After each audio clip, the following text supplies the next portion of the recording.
ত্রয়োদশ জাতীয় সংসদ নির্বাচনে পাবনা এক, সাঁথিয়া ও বেড়ার একাংশ আসনে বাংলাদেশ জামাত ইসলামীর প্রার্থী হিসেবে দলটির সাবেক আমির ও সাবেক মন্ত্রী মাওলানা মতিউর রহমান নিজামীর ছেলে ব্যারিস্টার নাজিবুর রহমান মোমেনের নাম ঘোষণা করা হয়েছে।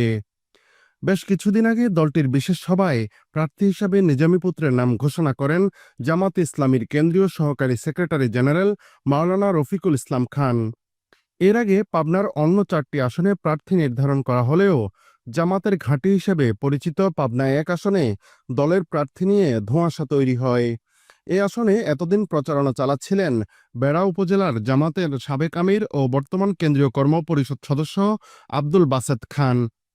পাবনার অন্য 4টি আসনে জামাতের প্রার্থীরা হলেন পাবনা 2, সুজানগর ও বেড়ার একাংশ আসনে সুজানগর উপজেলা আমির কে এম হেসাবউদ্দিন, পাবনা 3, চাটমোহর, ভাঙ্গুড়া ও ফরিদপুর আসনে ভাঙ্গুড়া উপজেলার সাবেক আমির মাওলানা আলী আজগর, পাবনা 4, ঈশ্বরদী আটঘরিয়া আসনে জামাতের আমির মাওলানা আবু তালেব মণ্ডল এবং পাবনা 5 সদর আসনে জেলা জামাতের নায়েবে আমির মাওলানা ইকবাল হোসাইন রয়েছেন।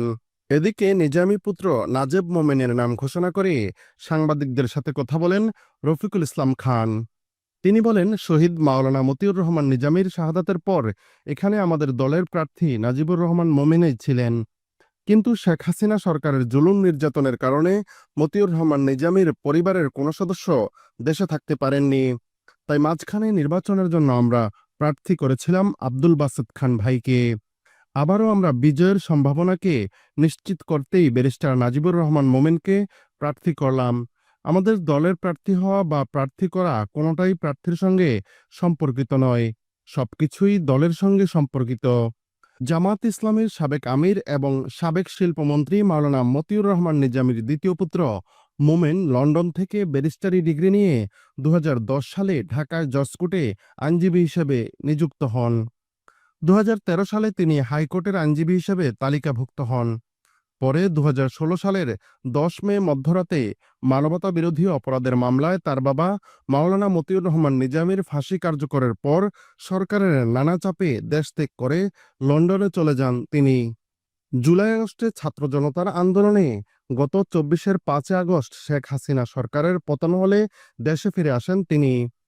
মতিউর রহমান নিজামীর 6 সন্তানের মধ্যে নাজিবুর রহমান মোমেন দ্বিতীয়। বড় ছেলে ডক্টর নাকিবুর রহমান যুক্তরাষ্ট্রের একটি ইউনিভার্সিটির অধ্যাপক। আরেক সন্তান মোমেনের যমজ ভাই ডাক্তার নাইম খালেদ যুক্তরাজ্যে চিকিৎসক হিসেবে কর্মরত। ছোট ছেলে নাদিম তালহা তুরস্কের একটি বিশ্ববিদ্যালয়ে সহকারী অধ্যাপক হিসেবে কর্মরত রয়েছেন। বড় মেয়ে ডক্টর মহসিনা ফাতেমা মালয়েশিয়া ও ছোট মেয়ে খাদিজা তাহেরা যুক্তরাজ্যে বসবাস করেছেন।